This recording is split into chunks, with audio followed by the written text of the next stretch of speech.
R C ಬಿನವರು cup ಗೆಲ್ಲೋದಕ್ಕೆ ಕೆಲವೊಂದು ಮುಖ್ಯವಾದ ಕಾರಣಗಳಿದ್ದಾವೆ. ಅದರಲ್ಲಿ ಮೊದಲನೇದು ಏನಪ್ಪ ಅಂದರೆ ಆರ್ ಸಿ ಬಿನವರು ಯಾವಾಗಲೂ ಕಪ್ ಗೆಲ್ಲೋದಿಲ್ಲ ಅಂತ ಬೇರೆ ಟೀಮ್ನವರು ಸಿಕ್ಕಾಪಟ್ಟೆ ಅಂಡರ್ ಎಸ್ಟಿಮೇಟ್ ಮಾಡ್ತಾ ಇದ್ದಾರೆ. ಪಾಸಿಟಿವ್ ಆಗಿ ತಗೊಂಡು ಹೋಗ್ತಾ ಇದೆ ಟೀಮ್ ಪರ್ಫಾರ್ಮೆನ್ಸ್ಗೆ.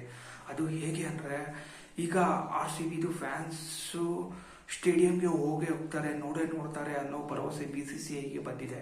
ಹಂಗಾಗಿ ಆರ್ ಸಿ ಬಿಗೆ ಶೂಟ್ ಆಗೋ ಥರನೇ ಶೆಡ್ಯೂಲ್ ಮಾಡಿದ್ದಾನೆ ಈ BCCIನು.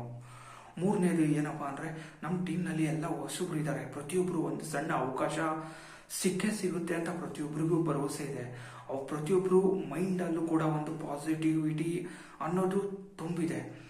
ಅವರು ಯಾವಾಗ ಬೇಕಾದ್ರೂ ಸಿಗ್ಬಹುದು ಅಂತ ಪೂರ್ತಿ ತಯಾರಿಯಾಗಿ ಬ್ಯಾಟು ಬಾಲ್ ಇಟ್ಕೊಂಡ್ಬಿಟ್ಟು ರೆಡಿಯಾಗಿದ್ದಾರೆ ಆಟ ಆಡಲಿಕ್ಕೆ. ಇದು ತುಂಬ ಸ್ಟ್ರಾಂಗ್ ರೀಸನ್ನು. ನಾಲ್ಕನೇದು, ಈ ಸರಿ ನಮ್ಮ ಟೀಮ್ನಲ್ಲಿ ಬಂದಿರುವಂಥ ಕ್ಯಾಪ್ಟನ್ನು, ಇದು ಕೂಡ ತುಂಬ ಇಂಪಾರ್ಟೆಂಟು. ಕ್ಯಾಪ್ಟನ್ ಬಂದಿರೋದು, ಈತ ಮಾಡಿರುವಂಥ ಡಿಸಿಷನ್ ಎಲ್ಲ ಪಾಸಿಟಿವ್ ಆಗಿ ಹೋಗ್ತಾ ಇದೆ. ಅದು ತುಂಬ ಸರ್ಪ್ರೈಸ್ ಆಗಿ, ಅದರ ರಿಸಲ್ಟು ನೀವು ಫಸ್ಟ್ ಮ್ಯಾಚಲ್ಲೇ ನೋಡಿದ್ದೀರಾ.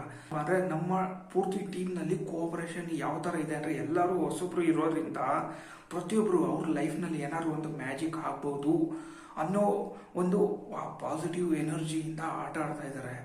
ವಿರಾಟ್ ಕೊಹ್ಲಿ ಈ ಸಾರಿ ಪೂರ್ತಿ ಟೀಮ್ ಹೊಸದಿರೋದ್ರಿಂದ ಆತನಿಗೂ ಕೂಡ ಒಂದು ಪಾಸಿಟಿವ್ ಮೈಂಡ್ ಥಾಟ್ಸ್ ಇದೆ. ಯಾಕೆಂದರೆ ಇವಾಗ ಟೀಮ್ನಲ್ಲಿ ಇಬ್ಬರು ಹಳೆ ಪ್ಲೇಯರ್ಸ್ ಇದ್ರು ಅಂದರೆ ಅಲ್ಲಿ ಇಬ್ಬರು ಜೊತೆಗೆ ಒಡನಾಟದಲ್ಲಿ ಸ್ವಲ್ಪ ಪ್ರಾಬ್ಲಮ್ ಆಗುವಂಥ ಚಾನ್ಸಸ್ ಇದೆ. ಆದರೆ ಈ ಸಾರಿ ಹಳೆ ಪ್ಲೇಯರ್ಸು ಯಾರೂ ಇಲ್ಲ, ಎಲ್ಲ ಹೊಸಬ್ರು ಇರೋದ್ರಿಂದ ಎಲ್ಲರದ್ದು ಟೀಮ್ದು ಒಂದು ಕೋಆಪರೇಷನ್ ತುಂಬ ಚೆನ್ನಾಗಿ ಆಗುತ್ತೆ.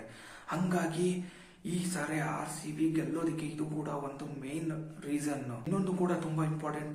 ರೀಸನ್ ಏನಪ್ಪಾ ಅಂದರೆ, ಅದು ಕ್ಯಾಪ್ಟನ್ ಬಗ್ಗೆ ಎಲ್ಲರೂ ತುಂಬ ಹಗುರವಾಗಿ ಅವರು ತಗೊತಾ ಇದ್ದಾರೆ. ಕ್ಯಾಪ್ಟನ್ ಮಾಡುವಂಥ ಡಿಸಿಷನ್ ಸ್ಟಾರ್ಟಿಂಗ್ ನೋಡೋದಕ್ಕೆ ತುಂಬ ಲೈಟಾಗಿ ತಗೊಂಡ್ರು, ಗೇಮ್ ಕಂಪ್ಲೀಟ್ ಆದಾಗಲೇ ಅವ್ರಿಗೆ ಗೊತ್ತಾಗೋದು ರಿಸಲ್ಟ್ ಬಂದಮೇಲೆ. ಹಂಗಾಗಿ ಯಾರು ಅಷ್ಟೊಂದು ಡೀಪಾಗಿ ಡಿಸ್ಕಷನ್ ಮಾಡೋದಕ್ಕೆ ಹೋಗೋದಿಲ್ಲ. ಕ್ಯಾಪ್ಟನ್ದು ಮಾಡುವಂಥ ಡಿಸಿಷನ್, ಗೇಮ್ ಪ್ಲಾನು ಅವ್ರು ಸ್ಟಡಿ ಮಾಡಿ ಅದಕ್ಕೆ ಕೌಂಟ್ರು ಮಾಡೋದಕ್ಕೆ ಯಾರ ಕೈನಲ್ಲೂ ಆಗೋದಿಲ್ಲ.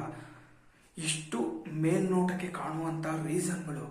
ಇನ್ನು ಡೀಪಾಗಿ ಹೋಗಬೇಕು ಅಂದರೆ ನಾಳೆ ಆಗುವಂಥ ಮ್ಯಾಚ್ ನೋಡಿದ ಮೇಲೆ ನಮಗೆ ಪರ್ಫೆಕ್ಟಾಗಿ ಗೊತ್ತಾಗುತ್ತೆ. ಈಗ ಆರ್ ಸಿ ಬಿನವರು ಫಾರ್ಮಲ್ಲಿ ಇದ್ದಾರೆ ಇಲ್ವೋ ಅನ್ನೋದಕ್ಕೆ. ಇದು ಬಂದು ನನ್ನ ಪಾಯಿಂಟ್ ಆಫ್ ವ್ಯೂ. ಈಗ ಹೇಳಿ, ನಿಮ್ಮ ಪಾಯಿಂಟ್ ಆಫ್ ವ್ಯೂನಲ್ಲಿ ಯಾವ ಥರ ನಮ್ಮ ಟೀಮ್ದು ಗೇಮ್ಸ್ ಮುಂದೆ ಬರ್ಬೋದು?